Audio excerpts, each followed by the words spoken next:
The Life Book of Uncle Jesse by L. M. Montgomery. Uncle Jesse. The name calls up the vision of him as I saw him so often in those 2 enchanted summers at Golden Gate. As I saw him the first time, when he stood in the open doorway of the little low-eaved cottage on the harbor shore, welcoming us to our new domicile, with the gentle, unconscious courtesy that became him so well. A tall, ungainly figure, somewhat stooped, yet suggestive of great strength and endurance. A clean-shaven old face deeply lined and bronzed, a thick mane of iron-gray hair falling quite to his shoulders, and a pair of remarkably blue, deep-set eyes, which sometimes twinkled and sometimes dreamed, but oftener looked out seaward with a wistful question in them, as of one seeking something precious and lost. I was to learn one day what it was for which Uncle Jesse looked. It cannot be denied that Uncle Jesse was a homely man. His spare jaws, rugged mouth, and square brow were not fashioned on the lines of beauty, but though at first sight you thought him plain, you never thought anything more about it. The spirit shining through that rugged tenement beautified it so wholly. Uncle Jesse was quite keenly aware of his lack of outward comeliness and lamented it, for he was a passionate worshipper of beauty in everything. He told Mother once that he'd rather like to be made over again and made handsome. Folks say I'm good, he remarked whimsically, but I sometimes wish the Lord had made me only half as good and put the rest of it into looks. But I reckon he knew what he was about, as a good captain should. Some of us have to be homely, or the purty ones, like Miss Mary there, wouldn't show up so well. I was not in the least pretty, but Uncle Jesse was always telling me I was, and I loved him for it. He told the fib so prettily and sincerely that he almost made me believe it for the time being, and I really think he believed it himself. All women were lovely and of good report in his eyes, because of one he had loved. The only time I ever saw Uncle Jesse really angered was when someone in his hearing cast an aspersion on the character of a shore girl. The wretched man who did it fairly cringed when Uncle Jesse turned on him with lightning of eye and thundercloud of brow. At that moment, I no longer found it hard to reconcile Uncle Jesse's simple, kindly personality with the wild, adventurous life he had lived. We went to Golden Gate in the spring.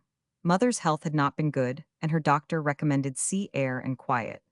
Uncle James, when he heard it, proposed that we take possession of a small cottage at Golden Gate, to which he had recently fallen heir by the death of an old aunt who had lived in it. I haven't been up to see it, he said, but it is just as Aunt Elizabeth left it, and she was the pink of neatness. The key is in the possession of an old sailor living nearby. Jesse Boyd is the name, I think. I imagine you can be very comfortable in it. It is built right on the harbor shore, inside the bar, and it is within 5 minutes' walk of the outside shore. Uncle James's offer fitted in very opportunely with our limp family purse, and we straightway betook ourselves to Golden Gate. We telegraphed to Jesse Boyd to have the house opened for us, and, one crisp spring day, when a rollicking wind was scudding over the harbor and the dunes, whipping the water into white caps and washing the sandshore with long lines of silvery breakers, we alighted at the little station and walked the half-mile to our new home, leaving our goods and chattels to be carted over in the evening by an obliging station agent's boy. Our first glimpse of Aunt Elizabeth's cottage was a delight to soul and sense. It looked so like a big gray seashell stranded on the shore. Between it and the harbor was only a narrow strip of shingle, and behind it was a gnarled and battered fir wood, where the winds were in the habit of harping all sorts of weird and haunting music. Inside, it was to prove even yet more quaint and delightful, with its low, dark-beamed ceilings and square, deep-set windows by which, whether open or shut, sea breezes entered at their own sweet will. The view from our door was magnificent, taking in the big harbor and sweeps of purple hills beyond. The entrance of the harbor gave it its name, a deep, narrow channel between the bar of sand dunes on the one side and a steep, high, frowning red sandstone cliff on the other. We appreciated its significance the first time we saw a splendid golden sunrise flooding it, coming out of the wonderful sea and sky beyond and billowing through that narrow passage in waves of light. Truly, it was a golden gate through which one might sail to fairy lands forlorn. As we went along the path to our little house, we were agreeably surprised to see a blue spiral of smoke curling up from its big, square chimney. And the next moment Uncle Jesse, we were calling him Uncle Jesse half an hour after we met him, so it seems scarcely worthwhile to begin with anything else, came to the door. "Welcome, ladies," he said, holding out a big, hard, but scrupulously clean hand. "I thought you'd be feeling a bit tired and hungry, maybe, so when I came over to open up I put on a fire and brewed you up a cup of tea. I just delight in being neighborly and 'tain't often I have the chance." We found that Uncle Jesse's cup of tea meant a veritable spread. He had aired the little dining room, set out the table daintily with Aunt Elizabeth's china and linen, knowed just where to put my hands on 'em, often and often helped old Miss Kennedy wash 'em. We were cronies, her and me. I miss her terrible, and adorned it with mayflowers which, as we afterwards discovered, he had tramped several miles to gather. There was good bread and butter, store biscuits, a dish of tea fit for the gods on high Olympus, and a platter of the most delicious sea trout done to a turn. Thought they'd be tasty after traveling, said Uncle Jesse. They're fresh as trout can be, ma'am. 2 hours ago they was swimming in Johnson's pond yander. I caught 'em, yes, ma'am, it's about all I'm good for now, catching trout and cod occasional. But 'twarn't always so, not by no manner of means. I used to do other things, as you'd admit if you saw my life book. I was so hungry and tired that I did not then rise to the bait of Uncle Jesse's life book. I simply wanted to begin on those trout. Mother insisted that Uncle Jesse sit down and help us eat the repast he had prepared, and he assented without undue coaxing. Thank ye kindly. 'Twill be a real treat. I mostly has to eat my meals alone, with the reflection of my ugly old phiz in a looking glass opposite for company. 'Tisn't often I have the chance to sit down with two such sweet purty ladies.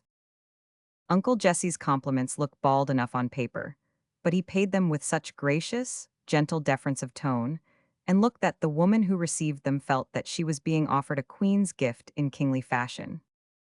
He broke bread with us, and from that moment we were all friends together and forever. After we had eaten all we could, we sat at our table for an hour and listened to Uncle Jesse telling us stories of his life. If I talk too much, you must just check me, he said seriously, but with a twinkle in his eyes. When I do get a chance to talk to anyone, I'm apt to run on terrible. He had been a sailor from the time he was 10 years old, and some of his adventures had such a marvelous edge that I secretly wondered if Uncle Jesse were not drawing a rather long bow at our credulous expense. But in this, as I found later, I did him injustice. His tales were all literally true, and Uncle Jesse had the gift of the born storyteller, whereby unhappy, far-off things can be brought vividly before the hearer and made to live again in all their pristine poignancy. Mother and I laughed and shivered over Uncle Jesse's tales, and once we found ourselves crying. Uncle Jesse surveyed our tears with pleasure shining out through his face like an illuminating lamp. I like to make folks cry that way, he remarked. It's a compliment. But I can't do justice to the things I've seen and helped do. I've got 'em all jotted down in my life book, but I haven't got the knack of writing them out properly. If I had, I could make a great book if I had the knack of hitting on just the right words and stringing everything together proper on paper. But I can't. It's in this poor human critter. Uncle Jesse patted his breast sorrowfully, but he can't get it out. When Uncle Jesse went home that evening, Mother asked him to come often to see us. I wonder if you'd give that invitation if you knew how likely I'd be to accept it, he remarked whimsically. Which is another way of saying you wonder if I meant it, smiled Mother. I do, most heartily and sincerely. Then I'll come. You'll likely be pestered with me at any hour, and I'd be proud to have you drop over to visit me now and then too. I live on that point yander. Neither me nor my house is worth coming to see. It's only got one room and a loft and a stovepipe sticking out of the roof for a chimney. But I've got a few little things lying around that I picked up in the queer corners I used to be poking my nose into. Meb, they'd interest you.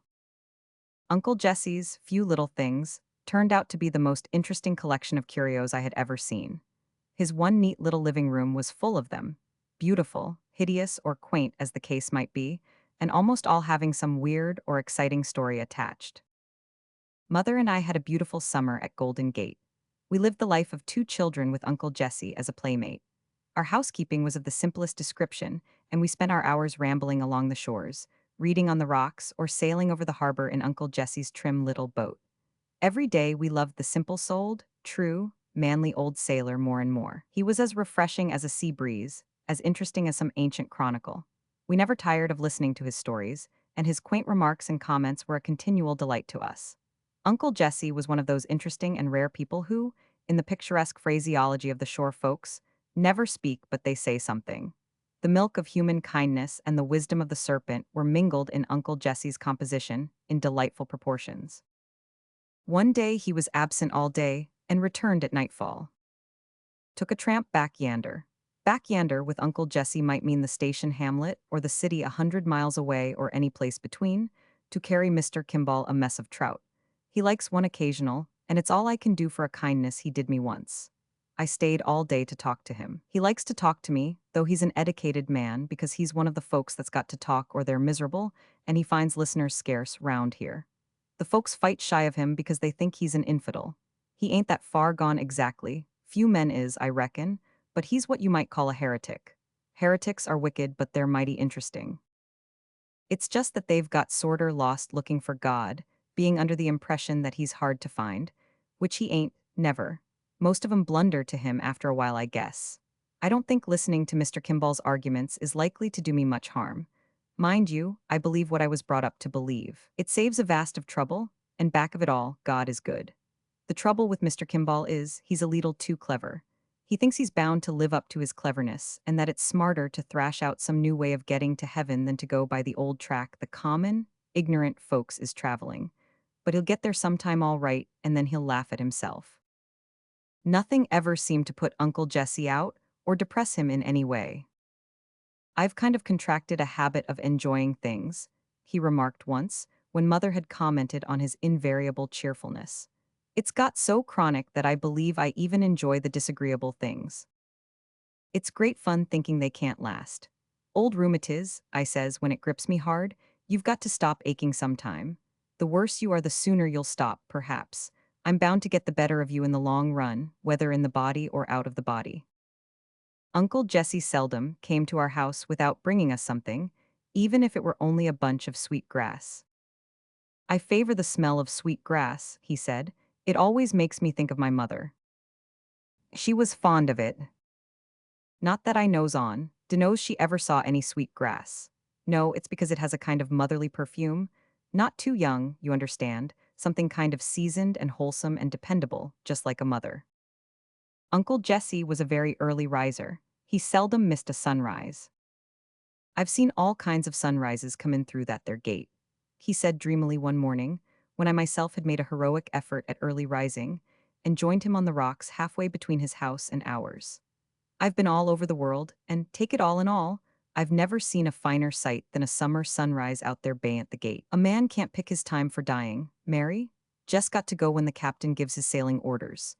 But if I could, I'd go out when the morning comes in there at the gate. I've watched it a many times and thought what a thing it would be to pass out through that great white glory to whatever was waiting bayant, on a sea that ain't mapped out on any earthly chart. I think, Mary, I'd find lost Margaret there. He had already told me the story of Lost Margaret, as he always called her.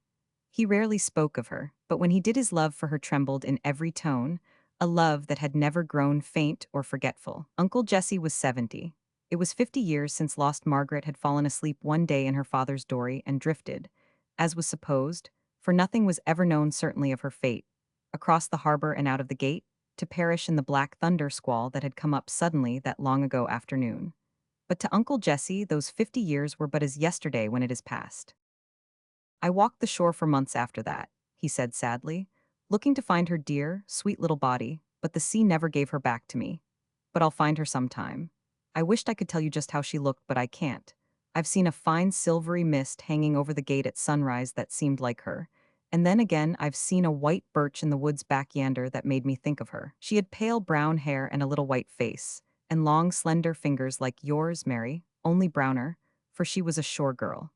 Sometimes I wake up in the night and hear the sea calling to me in the old way, and it seems as if Lost Margaret called in it. And when there's a storm and the waves are sobbing and moaning, I hear her lamenting among them. And when they laugh on a gay day, it's her laugh, Lost Margaret's sweet little laugh. The sea took her from me, but some day I'll find her, Mary. It can't keep us apart forever. I had not been long at Golden Gate before I saw Uncle Jesse's life book, as he quaintly called it. He needed no coaxing to show it, and he proudly gave it to me to read. It was an old leather-bound book filled with the record of his voyages and adventures. I thought what a veritable treasure trove it would be to a writer. Every sentence was a nugget. In itself, the book had no literary merit. Uncle Jesse's charm of storytelling failed him when he came to pen and ink. He could only jot down roughly the outlines of his famous tales, and both spelling and grammar were sadly askew. But I felt that if anyone possessing the gift could take that simple record of a brave, adventurous life, reading between the bald lines the tale of dangers staunchly faced and duties manfully done, a wonderful story might be made from it. Pure comedy and thrilling tragedy were both lying hidden in Uncle Jesse's life book, waiting for the touch of the magician's hand to waken the laughter and grief and horror of thousands. I thought of my cousin, Robert Kennedy, who juggled with words in a masterly fashion, but complained that he found it hard to create incidents or characters. Here were both ready to his hand, but Robert was in Japan in the interests of his paper. In the fall, when the harbor lay black and sullen under November skies, Mother and I went back to town, parting with Uncle Jesse regretfully. We wanted him to visit us in town during the winter, but he shook his head. It's too far away, Mary. If lost Margaret called me, I mightn't hear her there. I must be here when my time comes. It can't be very far off now. I wrote often to Uncle Jesse through the winter and sent him books and magazines. He enjoyed them, but he thought, and truly enough, that none of them came up to his life book for real interest. If my life book could be took and writ by someone that knowed how, it would beat them holler, he wrote in one of his few letters to me. In the spring we returned joyfully to Golden Gate. It was as golden as ever and the harbor as blue, the winds still rollicked as gaily and sweetly, and the breakers boomed outside the bar as of yore. All was unchanged save Uncle Jesse. He had aged greatly and seemed frail and bent. After he had gone home from his first call on us, Mother cried. Uncle Jesse will soon be going to seek lost Margaret, she said. In June, Robert came. I took him promptly over to see Uncle Jesse, who was very much excited when he found that Robert was a real writing man. Robert wants to hear some of your stories, Uncle Jesse, I said. Tell him the one about the captain who went crazy and imagined he was the Flying Dutchman. This was Uncle Jesse's best story. It was a compound of humor and horror, and though I had heard it several times, I laughed as heartily and shivered as fearsomely over it as Robert did. Other tales followed. Uncle Jesse told how his vessel had been run down by a steamer, how he had been boarded by Malay pirates, how his ship had caught fire, how he had helped a political prisoner escape from a South American republic. He never said a boastful word, but it was impossible to help seeing what a hero the man had been. Brave, true, resourceful, unselfish, skillful. He sat there in his poor little room and made those things live again for us. By a lift of the eyebrow, a twist of the lip, a gesture, a word, he painted some whole scene or character so that we saw it as it was. Finally, he lent Robert his life book. Robert sat up all night reading it and came to the breakfast table in great excitement. Mary, this is a wonderful book. If I could take it and garb it properly, work it up into a systematic whole, and string it on the thread of Uncle Jesse's romance of Lost Margaret, it would be the novel of the year. Do you suppose he would let me do it? Let you? I think he would be delighted, I answered. And he was. He was as excited as a schoolboy over it. At last his cherished dream was to be realized, and his life book given to the world. We'll collaborate, said Robert. You will give the soul and I the body. Oh, we'll write a famous book between us, Uncle Jesse, and we'll get right to work. Uncle Jesse was a happy man that summer. He looked upon the little back room we gave up to Robert for a study as a sacred shrine. Robert talked everything over with Uncle Jesse, but would not let him see the manuscript. You must wait till it is published, he said. Then you'll get it all at once in its best shape. Robert delved into the treasures of the life book and used them freely. He dreamed and brooded over lost Margaret until she became a vivid reality to him and lived in his pages. As the book progressed, it took possession of him, and he worked at it with feverish eagerness. He let me read the manuscript and criticize it, and the concluding chapter of the book, which the critics later on were pleased to call idyllic, was modeled after my suggestions, so that I felt as if I had a share in it too. It was autumn when the book was finished. Robert went back to town, but Mother and I decided to stay at Golden Gate all winter. We loved the spot, and besides, I wished to remain for Uncle Jesse's sake. He was failing all the time, and after Robert went and the excitement of the bookmaking was past, he failed still more rapidly. His tramping expeditions were over, and he seldom went out in his boat. Neither did he talk a great deal. He liked to come over and sit silently for hours at our seaward window, looking out wistfully toward the gate with his swiftly whitening head leaning on his hand. The only keen interest he still had was in Robert's book. He waited and watched impatiently for its publication. I want to live till I see it, he said. Just that long, then I'll be ready to go. He said it would be out in the spring. I must hang on till it comes, Mary. There were times when I doubted sadly if he would hang on. As the winter wore away, he grew frailer and frailer. But ever he looked forward to the coming of spring, and the book, His book, transformed and glorified. One day in young April, the book came at last. Uncle Jesse had gone to the post office faithfully every day for a month, expecting it, but this day he was too feeble to go and I went for him. The book was there. It was called simply The Life Book of Jesse Boyd, and on the title page, the names of Robert Kennedy and Jesse Boyd were printed as collaborators. I shall never forget Uncle Jesse's face as I handed it to him. I came away and left him reading it, oblivious to all else. All night the light burned in his window, and I looked out across the sands to it and pictured the delight of the old man poring over the printed pages whereon his own life was portrayed. I wondered how he would like the ending I had suggested. I was never to know. After breakfast, I went over to Uncle Jesse's house, taking some little delicacy Mother had cooked for him. It was an exquisite morning, full of delicate spring tints and sounds. The harbor was sparkling and dimpling like a girl. The winds were playing hide and seek roguishly among the stunted firs, and the silver flashing gulls were soaring over the bar. Beyond the gate was a shining, wonderful sea. When I reached the little house on the point, I saw the lamp still burning wanly in the window. A quick alarm struck at my heart. Without waiting to knock, I lifted the latch and entered. Uncle Jesse was lying on the old sofa by the window, with the book clasped to his heart. His eyes were closed, and on his face was a look of the most perfect peace and happiness, the look of one who has long sought and found at last. We could not know at what hour he had died, but somehow I think he had his wish and went out when the morning came in through the golden gate. Out on that shining tide, his spirit drifted, over the sunrise sea of pearl and silver, to the haven where lost Margaret waited beyond the storms and calms.